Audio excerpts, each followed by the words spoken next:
Une équation chimique, qu'est-ce que c'est? C'est en fait une recombinaison d'atomes d'une molécule dans une autre forme de molécule. Classiquement, ça se présente comme cela. C'est-à-dire qu'il va y avoir une première partie, une flèche et une deuxième partie dans l'équation. La première partie, le premier membre, c'est le côté des réactifs, les éléments qui vont réagir entre eux pour former quelque chose de nouveau.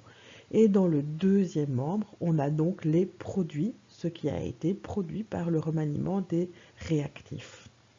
Donc, une équation chimique, c'est une réaction chimique, c'est un réarrangement d'atomes qui va donner de nouveaux produits, de nouvelles molécules.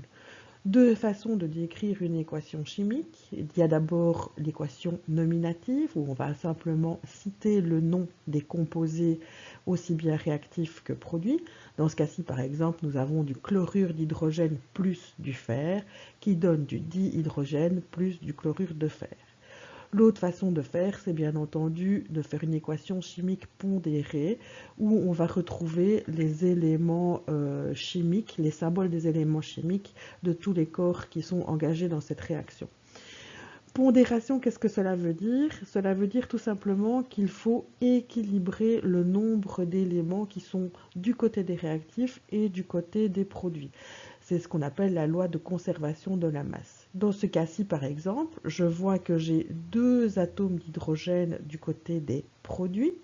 Or, je n'en ai qu'un du côté des réactifs. Il faut donc que je mette un coefficient de multiplication devant la molécule HCl afin d'avoir deux atomes d'hydrogène de chaque côté de l'équation. En faisant ça, je multiplie également le chlore par 2, donc j'ai deux atomes de chlore du côté des réactifs. Je vais vérifier du côté des produits et j'ai un indice derrière le chlore, c'est L2, donc j'ai bien aussi deux atomes de chlore du côté des produits.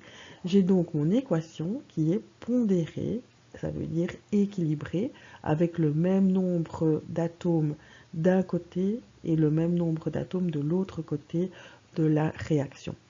Le chiffre que l'on va ajouter devant la molécule pour multiplier le nombre d'atomes s'appelle le coefficient stéchiométrique.